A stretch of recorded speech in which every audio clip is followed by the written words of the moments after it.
In this video, you'll see why this rider is the most underestimated rider in pro cycling. Stage 8 of the Vuelta a España, 153 Ks, one of the hardest stages of this year's Vuelta. Week 3 is easy on paper. This is a difficult stage with a 10K, 8% finish, and it's an irregular gradient.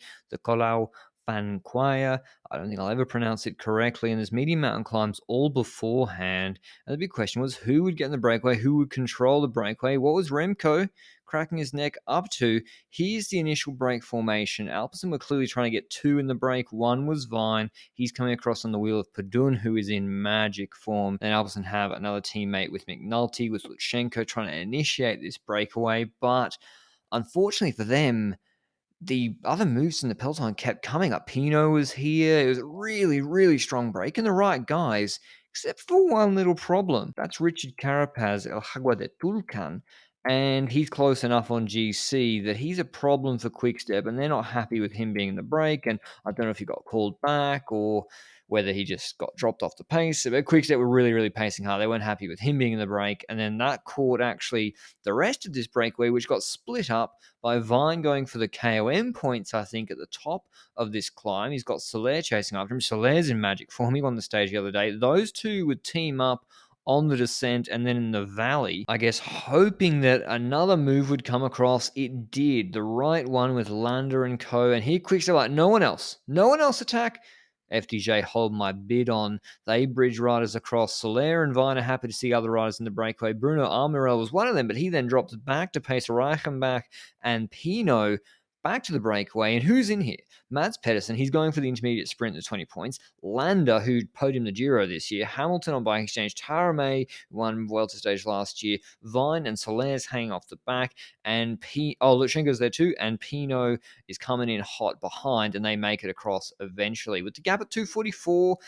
But the thing is now FDJ have two teammates, and this is why Vine's so underrated, I guess. I mean, he was taking KOM points, no one contested. Quickstep had the gap pegged at 4 minutes. He got free domestiques today. He got FDJ. They just paced all the valleys, all the climbs. He took a turn here and there.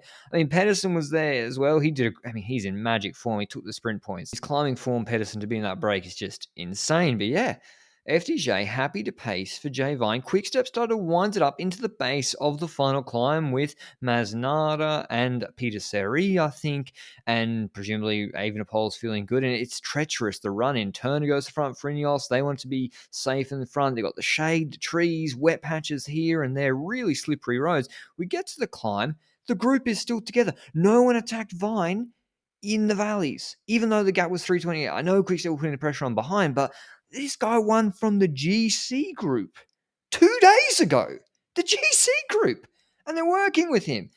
I don't understand. The risk of Quickstep catching you is not as great as the risk of this guy just absolutely torching you in the final 6 kilometers. Ineos, it was clear their plan wasn't a set pace, it was just to get to the front safely at the start of the climb, because they all look at each other like, what now? And the what now was Julian Alaphilippe pacing. He did a good pull initially. He puts a minute into the gap whilst Reichenbach is still pulling. And the guys are still rolling turns just about for Vine. And there's a steep kilometer with 6Ks to go.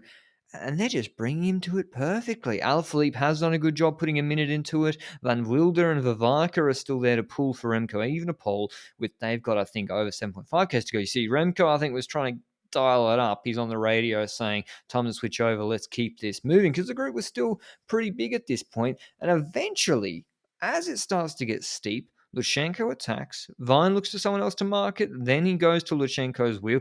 Soler paced pretty well. Then Vine goes to the front. He did like over 6.5 watts per kilo for 30 minutes on Picojano the other day, which is like easily Grand Tour winning numbers. Obviously, winning a Grand Tour is more about 1 30-minute performance, but that's the realm we're talking here. And he just drops everybody off the wheel. How much salary? Comment down below. How much salary did Vine drop in this breakaway? How many millions of euro? Because I think it was a fair bit. And he drops them off the wheel, looks down at his head unit and says, just ride to power now for the 20-minute effort.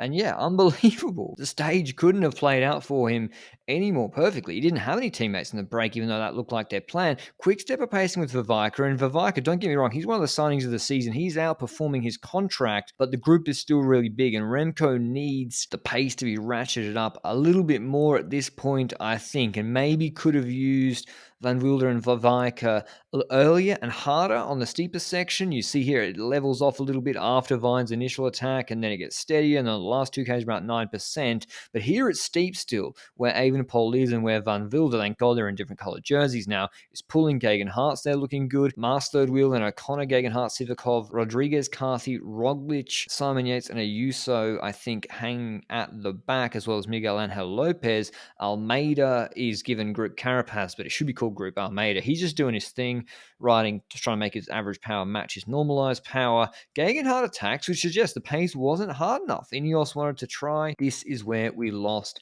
signal. I thought it was going to be like Cortina d'Ampezzo. Thank God it came back. Odds on it wasn't going to come back.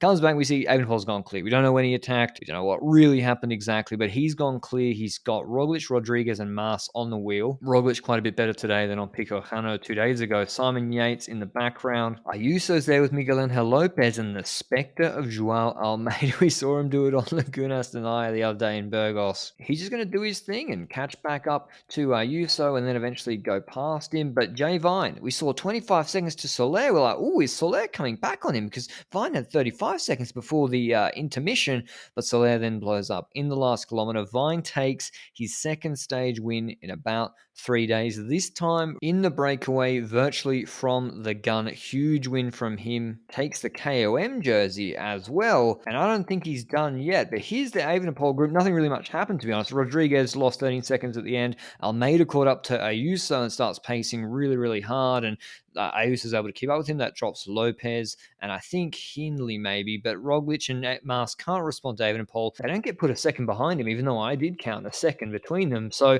no huge GC gaps amongst the top 3 guys today. Rodriguez, a really good performance. Sivakov really struggled today. His podium ambitions took a big hit, but Vine wins the stage 43 seconds ahead of Soler. Tarame third, then Pino in fourth, then Evenepoel, Mars, Roglic, Yates, and Rodriguez on 13 seconds. Here's what Vine had to say after the stage. Literally on the first climb, I thought, I don't know if we're going to be able to stay away.